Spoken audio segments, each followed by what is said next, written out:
Hello guys, किसी ने बड़े कमाल की बात कही है कि जब इरादा कर लिया है ऊंची उड़ान का तो देखना क्या है कद आसमान का। So here guys, today I am Naga boy in front of you. आप लोगों के लिए एक छोटी सी कहानी लेकर आया हूं। एक बार एक साइंटिस्ट एक रिसर्च करते हैं। वो रिसर्च में एक बहुत बड़ा एक्वेरियम लेते हैं और उस एक्वेरियम के अंदर बहुत सारी छोटी छोटी मछलियां डालते हैं और मछलियां एक्वेरियम में घूम रही होती है। इतनी देर में वो एक बहुत बड़ी शार्क उस एक्वेरियम के अंदर डालते हैं और शार्क जैसे ही एक्वेरियम में जाती है वो सारी की सारी मछलियों को खा जाती है। अब सारी मछलियां खत्म हो जाती है और एक्वेरियम में सिर्फ शार्क रह जाती है। अगले दिन वो साइंटिस्ट जो होते हैं उस बहुत बड़े एक्वेरियम के बीचों बीच एक ट्रांसपेरेंट ग्लास लगा देते हैं जिससे कि आसानी से एक दूसरी तरफ देखा जा सकता है। तो शार्क को ऐसा लगता है कि मैं पूरे एक्वेरियम के अंदर घूम रही हूँ। और थोड़ी देर बाद वो लोग क्या करते हैं, साइंटिस्ट दूसरे पड़ाव पे एक साइड शार्क होती है और जो दूसरी जगह होती है वहां पर छोटी छोटी मछलियां डाल देते हैं।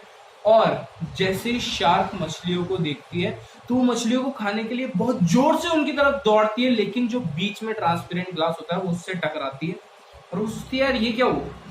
वो फिर से 2 कदम पीछे जाती है लेकिन फिर से आकर के वो उस ग्लास से टकरा जाती है। वो सोचती है यार ये क्या हुआ, ये मछलियां मेरे पास कैसे नहीं आ रही।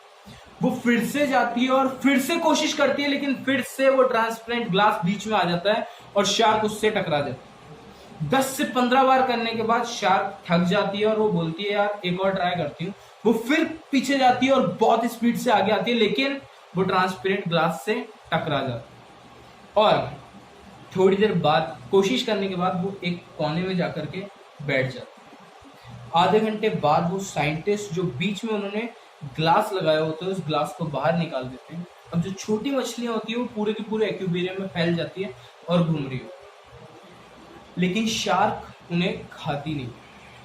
3 दिन बाद शार्क की डेथ हो जाती है और शार्क की डेथ हो जाती है। तो अब हुआ क्या, शार्क अपने कंफर्ट जोन में चली जाती है। उसको ऐसा लगता है कि यार मैंने बहुत कोशिश कर लिया। वो निराश हो जाती है, वो हार मान जाती है, वो थक जाती है और वो बोलती है शायद ये मछलियां मेरे मुंह में कभी जाएंगी।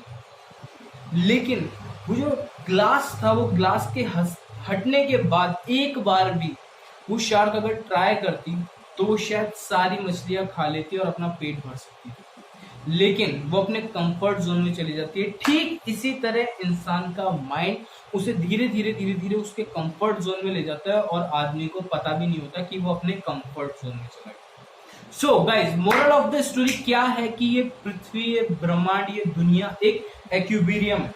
इस एक्वेरियम के अंदर भगवान ने हमारी लाइफ के अंदर एक ट्रांसपेरेंट ग्लास लगाया जरूर है।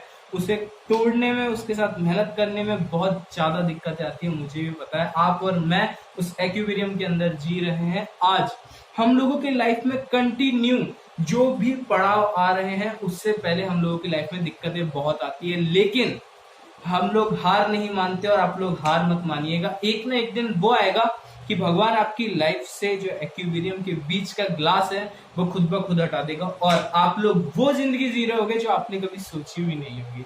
सो कोशिश करते रहिए, सीखो और सिखाओ, आगे बढ़ो और बढ़ाओ। एंड मैं आपका अमित नागर इसी तरीके की छोटी छोटी कहानियां लेकर आता रहूंगा। चैनल को लाइक करें, सब्सक्राइब करें, शेयर करें एंड कमेंट करें। Thank you guys, thank you to all of you.